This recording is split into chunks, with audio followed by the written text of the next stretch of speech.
Hello students, we are studying about the tribes. This is chapter number 27 and page number 160. So let's start.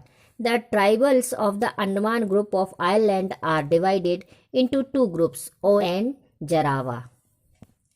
The Ong live in the smaller Andaman island and the Jarawa in the interior part of the southern Andamans. These tribes of the Andamans are very backward. Children, जो Andaman island है यहाँ के tribes को दो groups में divide किया गया है। एक तो ओंग और दूसरा जरावा। जो ओंग होते हैं वो छोटे जो अंडमान आइलैंड है उसमें रहते हैं, और जो जरावा हैं वो साउथ के अंडमान के इंटरनल पार्ट में निवास करते हैं। अंडमान द्वीप जो है वहाँ इस समूह की जनजाति है जो यह बहुत पिछड़ी हुई जनजाति है। The oldest tribes inhabiting the Nilgiri mountains are the Toda tribes. The other important tribes are Peki or Pekan, Kadan, Kena and Taral.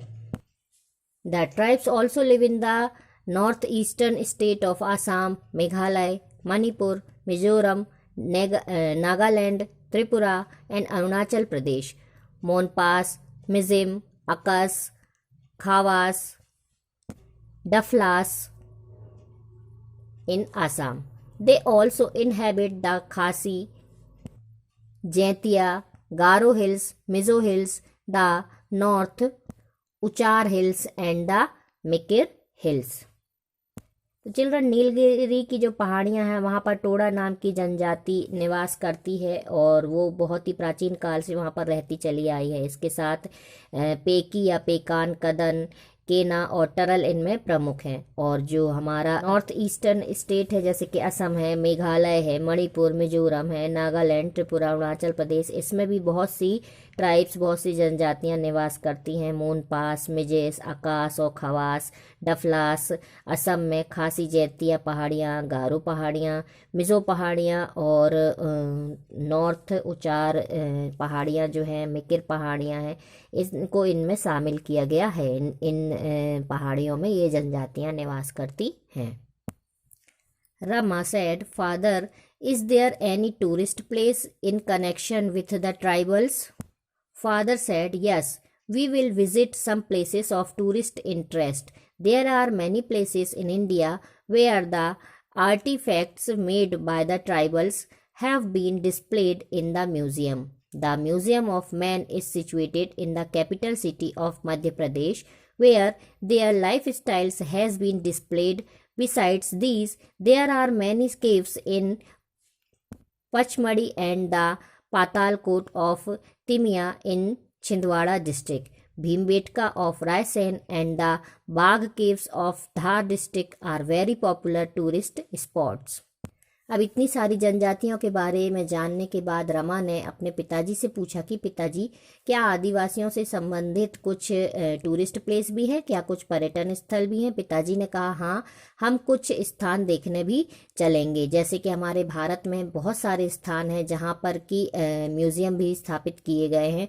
Madhya Pradesh की जो हमारी कैपिटल है भोपाल, वहाँ पर भी ह्यूमन म्यूज़ियम स्थापित है, और जहाँ इनके जनजीवन को दर्शाया गया है कि ट्राइब्स किस तरह से निवास करते हैं। इसके अलावा पचमढ़ी में भी बहुत सारी ऐसी गुफाएं हैं। छिंदवाड़ा के तामिया में पातालकोट एक देखने लायक स्थल है, दर्शनीय स्थल है। फिर रायसेन में भीमबेटका तथा धार के पास बाघ की गुफाएं, ये सारे टूरिस्ट स्पॉट्स हैं जिन्हें देखा जा सकता है।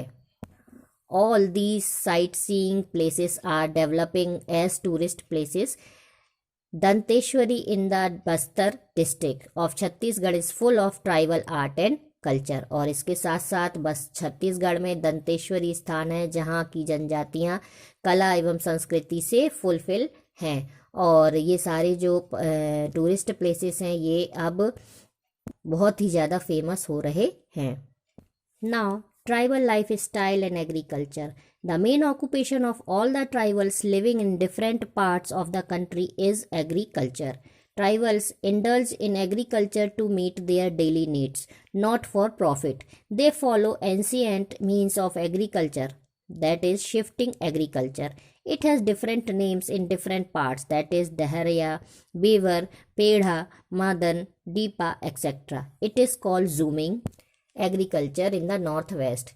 Area is burnt to clear it and made ready for agriculture. Burning pollutes atmosphere, and in the present time such type of agriculture is not practiced in favor of forest preservation. Bharat के लगभग सभी क्षेत्र में रहने वाले जितने भी आदिवासी हैं उनका प्रमुख जो व्यवसाय है वो एग्रीकल्चर ही है, खेती ही है, और साथ साथ वन उपज भी है।